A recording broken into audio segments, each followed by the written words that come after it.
the solutions unit. First video, we're going to talk about water. Make sure you've got something to take notes with as you move along. This is mostly just some background information, some of which you already know. But we're going to talk about water. So here we go. In the solutions unit, we have a few objectives.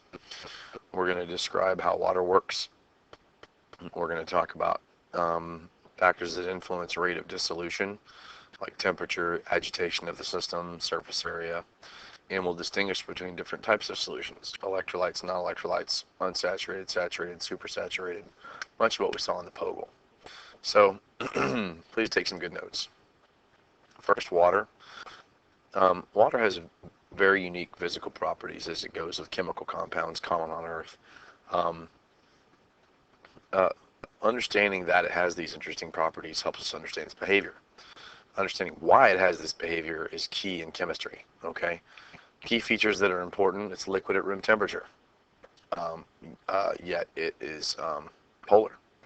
It's a great solvent for the ionic, the polar, and even gases. Its solid density is less than its liquid density, which is rather odd if you think about it.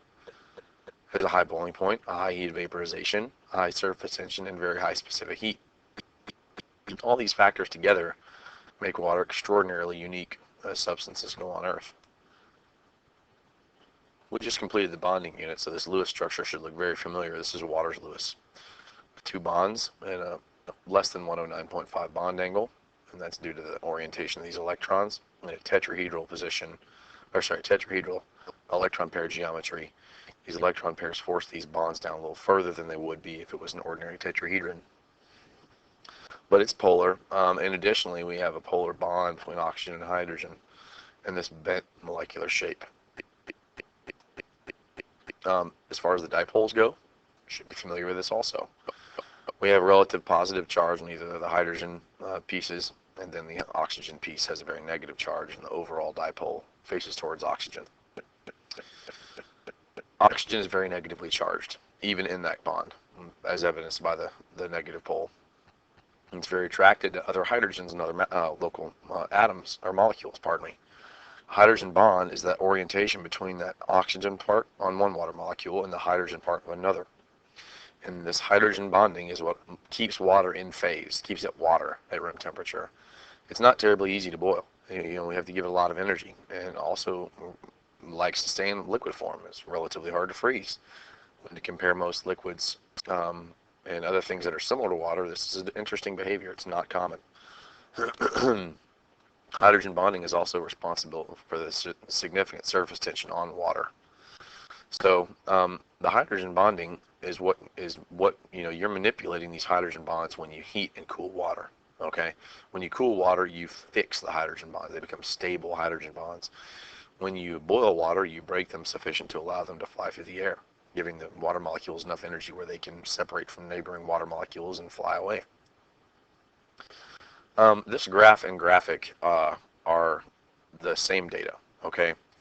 I want to compare water to other compounds in the same group, made of the same similar substances in the same group: hydrogen bound to oxygen, sulfur, selenium, and tellurium.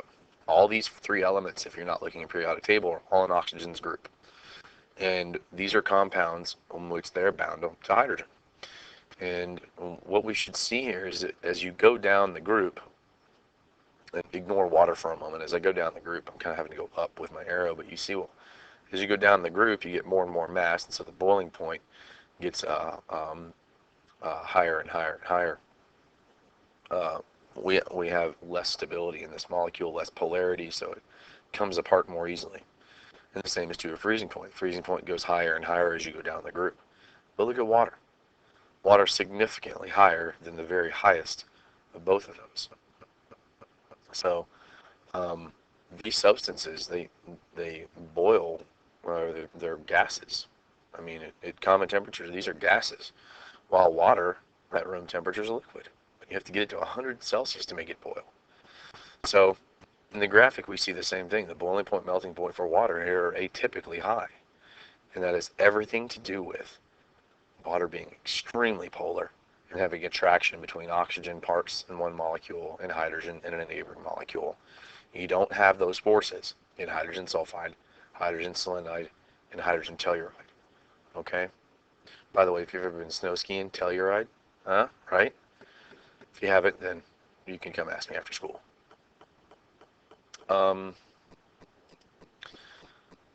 Water molecules have affinity for one another. That's called cohesion.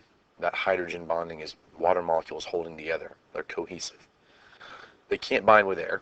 So water molecules on the surface of a sample of water are not hydrogen bonded evenly. They're pulled inward. And this minimizes the surface area and results in large surface tension.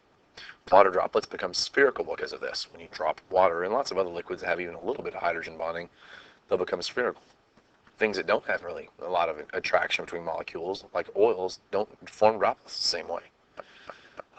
Evidence of the surface tension droplets, the high heat of vaporization and boiling point. And this little guy, a little spider. That's not a little spider, okay? But the spider is evenly distributing its mass along its 8 legs, and it's able to stand on water. Surfactants are things that break up that surface tension. Surface active agents is where the word comes from. Molecules disturb surface tension by breaking hydrogen bonds. These things are mostly soaps, but they can include any molecule that contains a polar and nonpolar part. Okay. Usually these are, like I said, they're salts soaps of fatty acids. Fatty acids have a polar part, but they also have these really long chains of nonpolar parts, and that's what you see here. You might recognize that word myself from biology. But the red is free surfactants, the blue are the bound surfactants. And the nonpolar part would be attracted to, say for example, a piece of metal, and the polar part would be attracted to something that's aqueous, like the water. So a surfactant does this purely because it's got parts that are attracted to the polar part of a substance and parts that are attracted to the nonpolar part. So if you have questions about surfactants, come ask, but this just helps to understand that water's polarity is significant in its properties. Water is known as the universal solvent because it easily dissolves polar substances more than any other known liquid. Life as we understand it depends on the property of water at the cellular level. All of our biological processes take place in an aqueous medium. Pure water is not found in nature. If you make distilled water through distillation, boiling water and collecting the distillate, it will dissolve things in the air like oxygen, okay, nitrogen, carbon dioxide. It will absorb solid particulate matter that's in the air. So water won't stay distilled for very long. Making pure, perfect H2O is extraordinarily hard to do. The density of water. Interesting property. We know about icebergs. Icebergs float on water. This is the three-dimensional lattice of a piece of ice. You see the holes in between. That's why water takes up more space as frozen than it does when it's liquid. Of course, the gas is much more spread out. So the comparative densities, the density of water right above freezing is about 1 gram per milliliter. Ice, 9/10 of that. Stands to reason that 9/10 of a iceberg is below water. Steam, of course, significantly less density. But as water gets warmer and warmer, the density drops a little bit. But once it boils, its density goes down a great deal. Ice. Water's 3D shape is like a honeycomb. At 0 Celsius, hydrogen bonds between molecules stabilize naturally in a crystal shape. It has lots of empty space when compared to liquid water. Therefore, the density of ice is lower than the density of water. And there's a picture. Liquid water, ice with space in between. And that's the end. The next video will be over solutions and their properties. Please come to class with questions. You can begin answering the questions in the practice packet after watching this video.